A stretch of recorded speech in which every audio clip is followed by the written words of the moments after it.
ಕುರುಡುಮಲೆ ಗಣೇಶ ದೇವಾಲಯ. ಕೌಂಡಿನ್ಯ ಮಹರ್ಷಿಗಳ ತಪಸ್ಸಿನಿಂದ ಪಾವನವಾದ ಕುರುಡುಮಲೆಯಲ್ಲಿ ವಿಶ್ವದ ಏಕೈಕ ಏಕಶಿಲಾ ಸಾಲಿಗ್ರಾಮ ಶಿಲೆಯ ಗಣೇಶನ ವಿಗ್ರಹವನ್ನ ಪ್ರತಿಷ್ಠಾಪಿಸಲಾಗಿದ್ದು, ಇಲ್ಲಿರುವ ಗಣೇಶನ ವಿಗ್ರಹವನ್ನ ಸಾಕ್ಷಾತ್ ಬ್ರಹ್ಮ ವಿಷ್ಣು ಮಹೇಶ್ವರರೇ ಪ್ರತಿಷ್ಠಾಪಿಸಿದ್ದಾರೆ ಎಂದು ಹೇಳಲಾಗುತ್ತೆ. ಈ ಕ್ಷೇತ್ರದಲ್ಲಿರುವ ಮುದ್ದು ಗಣಪನು ಒಂದು ಕೈಯಲ್ಲಿ ಪಾಶ ಮತ್ತೊಂದು ಕೈಯಲ್ಲಿ ಅಂಕುಶ ಹಾಗೂ ಮೋದಕವನ್ನ ಹಿಡಿದು ನಿಂತಿದ್ದಾನೆ.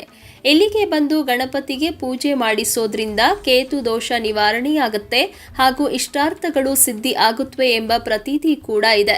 ಅಲ್ಲದೆ ಯಾರು ಚೌತಿ ಚಂದ್ರನನ್ನ ನೋಡಿರ್ತಾರೋ ಅವರು ಈ ಕ್ಷೇತ್ರಕ್ಕೆ ಬಂದು ವಕ್ರತುಂಡನ ದರ್ಶನ ಮಾಡೋದ್ರಿಂದ ಚಂದ್ರ ದರ್ಶನದಿಂದ ಉಂಟಾದ ಪಾಪ ಪರಿಹಾರವಾಗುತ್ತೆ ಮತ್ತು ಈ ದೇವಸ್ಥಾನಕ್ಕೆ ಬಂದು ಸುಬ್ರಹ್ಮಣ್ಯ ಸ್ವಾಮಿಗೆ ಪೂಜೆ ಮಾಡಿಸೋದ್ರಿಂದ ಸಕಲ ಸರ್ಪದೋಷಗಳು ದೂರವಾಗುತ್ತೆ ಎನ್ನುವ ನಂಬಿಕೆ ಕೂಡ ಇದೆ. ನಿತ್ಯ ಗಣೇಶನಿಗೆ ಶೈವಾಗಮನ ಪದ್ಧತಿಯಲ್ಲಿ ಪೂಜೆ ನಡೆಯುತ್ತಿದ್ದು, ಬೆಳಗ್ಗೆ 6:30ರಿಂದ ಮಧ್ಯಾಹ್ನ 1 ಗಂಟೆವರೆಗೂ, ಮಧ್ಯಾಹ್ನ 3 ಗಂಟೆಯಿಂದ ಸಂಜೆ 8:30ರವರೆಗೆ ದೇವರನ್ನ ದರ್ಶನ ಮಾಡಬಹುದಾಗಿದೆ.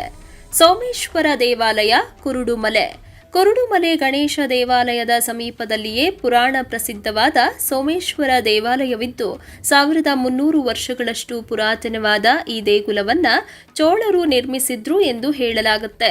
ಸಂಪೂರ್ಣವಾಗಿ ಕಲ್ಲಿನಿಂದ ನಿರ್ಮಿತವಾದ ಈ ದೇವಾಲಯದ ಮುಖ್ಯ ಗರ್ಭಗುಡಿ ಒಳಗಡೆ ಪರಮೇಶ್ವರನು ಲಿಂಗ ರೂಪದಲ್ಲಿ ನೆಲೆಸಿದ್ದು, ಈ ಕ್ಷೇತ್ರಕ್ಕೆ ಹೋದರೆ ಪಾಪಗಳು ಕಳೆದು ಕಾಶಿಗೆ ಹೋದಷ್ಟೇ ಪುಣ್ಯ ಬರುತ್ತೆ ಎಂದು ಹೇಳಲಾಗುತ್ತೆ.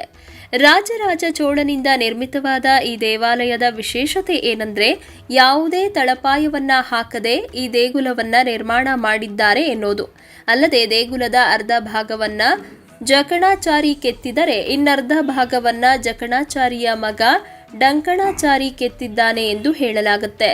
ನಿತ್ಯ ಬೆಳಗ್ಗೆ 7 ಗಂಟೆಯಿಂದ ಮಧ್ಯಾಹ್ನ 1 ಗಂಟೆವರೆಗೆ, ಸಾಯಂಕಾಲ 3 ಗಂಟೆಯಿಂದ ರಾತ್ರಿ 8:30ರವರೆಗೂ ದೇವರ ದರ್ಶನ ಮಾಡಬಹುದಾಗಿದ್ದು, ಇಲ್ಲಿಗೆ ಬರುವ ಭಕ್ತಾದಿಗಳು ದೇವರಿಗೆ ಅಭಿಷೇಕ ಸೇವೆ, ಬಿಲ್ವಾರ್ಚನೆ, ಅಲಂಕಾರ ಸೇವೆ, ರುದ್ರಾಭಿಷೇಕ ಸೇವೆಗಳನ್ನು ಮಾಡಿಸಬಹುದಾಗಿದೆ.